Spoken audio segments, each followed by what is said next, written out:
So hi mga Jai, for today's video, kakain tayo ng balut.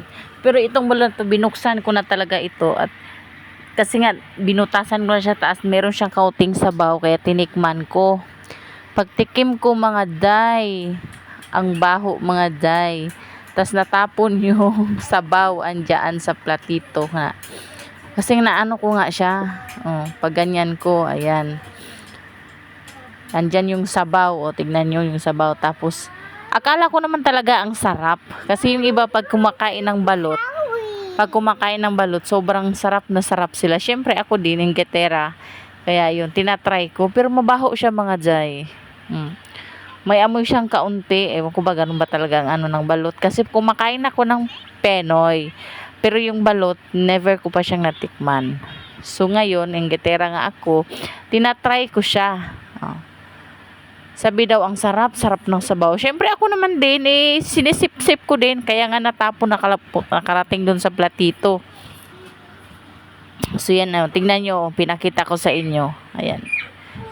Kaso yung ano niya, yung sisiw niya mga Jai, sobrang kita yung yung balahibo. Yan kita yung kaya yun. Diyos ko, alam nyo, dahil pinagpawisan ako mga Jai. Pawis na pawis ako dyan. Ayan ayan. Pinapakita ko sa inyo mga Jai. Huwag nyo sabihin nag-inarte ako, talagang hindi ako nag-iinarte. Talagang natakot lang talaga ako dahil nakita ko na yung balahibo ng sisiw. Ayan. Pakita ko sa inyo yan. Tingnan nyo. Diba? Ayan sobrang itim.